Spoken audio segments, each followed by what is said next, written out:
আমার জীবনের শ্রেষ্ঠ ওয়াজ করবো আজকে ইনশাআল্লাহ, যদি আল্লাহ করায় আমার জীবনের শ্রেষ্ঠ ওয়াজ হবে। যত আওয়াজ জীবন ভরে যা বলছি না বলছি, এর চেয়ে ভালো ওয়াজই হতে পারে না আমার বুঝ মতে। যদি আল্লাহ দুই কথা বলায় মরে, তাহলে আপনারাও সেখান থেকে নিয়ে যাবেন ইনশাআল্লাহ।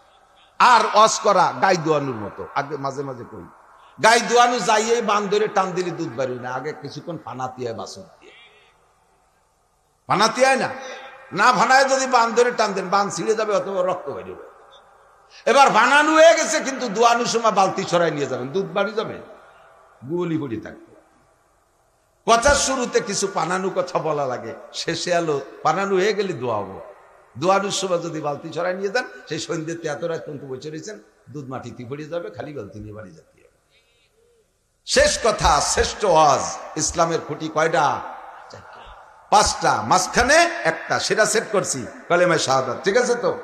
এবার 4 কোণা 4 দিয়ে 1 নম্বরে নামাজ কায়েম করা। দেখেন নামাজের বেলায় যত জায়গা আছে কোরআন শরীফের ভিতরে, সব জায়গায় নামাজের বেলায় আকিমুস সালাত, ইকিমুনাস সালাত, আকিম সালাত, আকিমুস সালাত, ইকিমুনাস সালাত, এই ইকামত দিয়ে শব্দ আছে নামাজের সাথে। নামাজ যেমনি আমরা বাংলায় বলি নামাজ পড়া, নামাজ পড়া, পড়তে গেলে বই পুস্তক পড়ে, কোরআন শরীফ পড়ে, হাদিস পড়ে, বই পড়ে, এটা পড়ে, ওটা পড়ে, পত্রিকা পড়ে, পড়ে এগুলো। কিন্তু নামাজের সাথে পড়া শব্দ না, নামাজের সাথে আল্লাহ পাক নিজেই বলেছেন নামাজকে ইকামত করো, নামাজকে কায়েম করো। নামাজ কায়েমের কি মানে? তাহলে বোঝা যায় যে পড়া আর কায়েমের মধ্যে একটা পার্থক্য আছে। পড়া আর কায়েম করার মধ্যে পার্থক্য আছে। তাই কি পড়া আর কায়েমের মধ্যে পার্থক্য কি?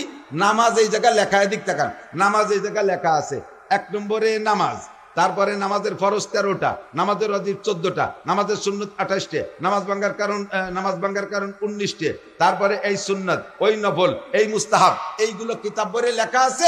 এইটা পড়লেন, এ হলো নামাজ পড়া হলো। এটা কি নামাজ পড়া হলো, কিন্তু কায়েম হলো না। বোঝেন নাই? কায়েম কি? নামাজের যে ক্রিয়া আছে, নামাজের একটা বেনিফিট আছে, নামাজের একটা অ্যাকশন আছে, ওই অ্যাকশনটা বাস্তবায়ন হওয়ার নাম হলো নামাজ কায়েম করা। নামাজের অ্যাকশন কি? যে ব্যক্তি নামাজ পড়ে, আল্লাহ পাক নিজেই বলেন ইন্নাস সালাতা তানহা আনিল ফাহশাই ওয়াল মুনকার। নামাজের অ্যাকশন হলো নামাজে নামাজিকে অন্যায় থেকে ফিরায়, আকাম থেকে ফিরায়, গুনাহ থেকে ফিরায়, অপকর্ম থেকে ফিরায়, সুদের থেকে ফিরায়, ঘুষের থেকে ফিরায়, জিনার থেকে ফিরায়, গান শোনার থেকে ফিরায়, গান গাওয়ার থেকে ফিরায়, বাজনার থেকে ফিরায়, মোবাইলের ভিতরে খারাপ ফাংশনে ঢোকার থেকে ফিরায়, জিনার থেকে ফিরায়, মদ গাঁজা আবাদ থেকে ফিরায়, আইলঠেলার থেকে ফিরায়, জালদলির থেকে ফিরায়, মিথ্যা সাক্ষী থেকে ফিরায়, মিথ্যা মামলা থেকে ফিরায়, অকথ্য ভাষায় গালাগালি করার থেকে ফিরায়, যৌনাঙ্গকে ফিরায়, হাত পাকে ফিরায়, কানে ফিরায়, চোখে ফিরায়। তোমার নামাজ যদি তোমার দেহের মধ্যে বাস্তবায়ন হয়, এদিক তাকান, যদি তোমার দেহের মধ্যে নামাজ বাস্তবায়ন হয়, তুমি এটা বুঝতে পারবা নামাজ পড়তে পড়তে তোমার মুখটা কন্ট্রোল হয়ে গেছে, আর মুখে কোনো হারাম নিতে চায় না, মুখে অকথ্য ভাষায় গালাগালি করতে চায় না, গালাগালি করতে গেলে লজ্জা লাগে, আল্লাহর ভয় অন্তরে আসে, গীবত শিকায়েত মুখে করতে চায় না, হারাম জিনিস খাইতে চায় না, মদ গাঁজা বা বিড়ি সিগারেট জিহ্বায় নিতে চায় না। তখন বুঝবেন যে নামাজ আপনার জিহ্বার মধ্যে কায়েম হয়েছে। তবে এখনো চোখে টেলিভিশন দেখতে ইচ্ছা করে, চোখে ফেসবুকের ল্যাংটা ছবি দেখতে চায়, চোখে পরের নারী দেখতে চায়, পরের ভালো জিনিস চোখ দিয়ে দেখতে চায়, এই সমস্ত খারাপ জায়গা চোখ যাইতে চায়। তাহলে বুঝবেন যে নামাজ আপাতত জবানে কায়েম হয়েছে, কিন্তু চোখের মধ্যে কায়েম হয় নাই। যখন চোখও কন্ট্রোল হবে, চোখে খারাপ জায়গা যাইতে যাবে না, তখন বুঝবেন যে আপনার চোখের মধ্যে নামাজ কায়েম হয়েছে। কিন্তু কানে গান বাজনা শুনতে বড় শখ করে, কানে মিথ্যে কথার গীবত শিকায়েত শুনতে চায়, পরনিন্দা কানে শুনতে বড় মজা পায়। বুঝবেন যে নামাজ কায়েম কানের মধ্যে কায়েম হয় নাই। হঠাৎ করে একদিন কানে বলবে আমি আর আজে বাজে শুনতে চাই না, ফাল কথা মোটে আমার শুনতে ইচ্ছা হয় না, গান বাজনা শুনতে ইচ্ছা হয় না, কালামে পাক তিলাওয়াত শুনতে মনে চায়, কারি সাইদুল ইসলাম আসাদের তিলাওয়াত, কারি আব্দুল বাসেদ খানের তিলাওয়াত, আরে হক্কানি উলামায়ে কেরামের বয়ান, সরমুনার পীর সাহেবের বয়ান, মাওলানা আকরাম আলী সাহেবের বয়ান, মাওলানা হিলাল উদ্দিন সাহেবের বয়ান শুনতে কানের ভালো লাগে। তখন বুঝবেন যে নামাজ কানের মধ্যে বাস্তবায়ন হয়ে গেছে, কায়েম হয়ে গেছে।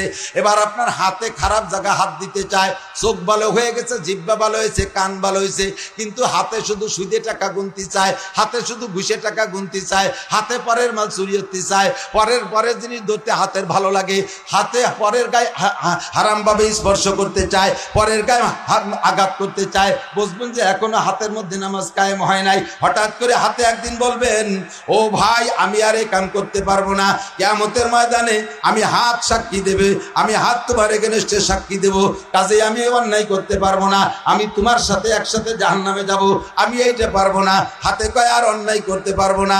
এবার হাত কন্ট্রোল হয়ে গেছে, বুঝবেন যে আপনার হাতের মধ্যে নামাজ কায়েম হয়েছে, কিন্তু আপনার পা দুটো খালি চার দোকানে জাতি ঠেলে।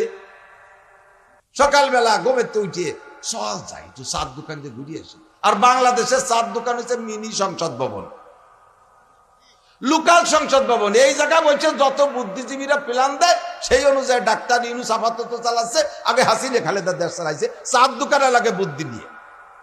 কি যে ফাঁকা ফাঁকা বুদ্ধি, বুঝলেন? হাসিনের কোনো বুদ্ধি নেই, খালেদাতে আরই মূর্খ, আর ঈর্ষাদ তো এক নুস্য।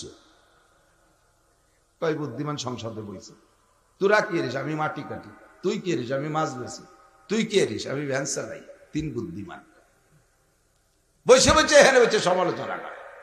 এই চার দোকানে খালি যাইতে পেরেছে, ও জায়গা গিবাতের আলোচনা হয়, ও জায়গা পরনিন্দা হয়, ও জায়গা দুনিয়ার বাজে পচা কথা হয়, পায়ে খালি সেই দিক ঠেলে। বুঝবেন যে ফজরের নামাজ যদিও পড়ছেন, কিন্তু আপনার নামাজ পায়ের মধ্যে কায়েম হয় না, এই জন্য আজাগা ঠেলে। মাহফিলি যাবেন, মসজিদে যাবেন, সেদিক যাচ্ছেন না, পার মধ্যে হাঁটুর মধ্যে কড়কড় আসছে, যাওয়া যায় না। বুঝবেন যে পার মধ্যে নামাজ কায়েম হয়নি, নামাজ পায়েও কায়েম হয়।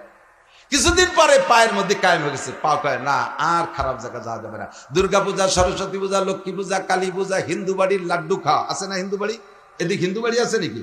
পুজোর সময় হিন্দুরা আমন্ত্রণ করে, নিমন্ত্রণ খাওয়ায়, আর মুসলমান যাইয়া কি সুন্দর হাসি হাসে বৌদিকে ফাঁসে বসিয়ে একেবারে লাড্ডু খায়। লাড্ডু, নাড়ু, নাড়ু, নাড়ু কয় নাকি? নাড়ু। আমি তাকে দাওয়াত দিছি, তোরা হিন্দু বাড়ি যাইয়া পুজোর সময় নাড়ু না খাইয়া আমাকে মাদ্রাসায় আসিস, আমরা মাটিতে কুলুকি ডালা বানাইতেছি, ও তিনটে খাইয়া গিলাস পানি খেয়ে যাইস। মুসলমান লাড্ডু খাতি যাও। হঠাৎ করে একদিন নামাজ পায়ের মধ্যে কায়েম হয়ে গেছে, আর ওদিক যাইতে চায় না। কিন্তু এখনো লজ্জাস্থানে নামাজ কায়েম হইলে কি কয়, শরম গায়ে আবার নামাজ কায়েম হবে? হ্যাঁ, যতদিন পর্যন্ত শরম গায়ে নামাজ কায়েম না হয়েছে, অতদিন শরম গায়ে খালি অবৈধ দিক টানতে থাকে। আন্নাসু হারিসুন, আন্নাসু হারিসুন ফিমা মুনিয়া। আর মানুষের স্বভাব যার থেকে নিষেধ করা হয় তার প্রতি লোভ হয়। বোঝে নাই? নিষিদ্ধ জিনিসের প্রতি লোভ। ঘরে সুন্দরী বউ আছে, প্রিয়াঙ্কা চোপড়া, চলচ্চিত্রের নায়িকা সুন্দরী বউ, তা থুইয়ে প্রেম করছে এক আলকাতরাতুন নিসার সাথে। এই আলকাতরাতুন নিসার সাথে সেই জায়গা প্রেমে বহুত মজা, কতবার যে জুতোর বাড়ি খাইছে আর আগান বাগান দিয়ে দা খাইছে, তবুও যে কোনো ভাগ পালি সেই জায়গা যাবে। ঘরে সুন্দরী বউ তার ভালো লাগে না, তার নিষিদ্ধ জিনিসের প্রতি লোভ বেশি।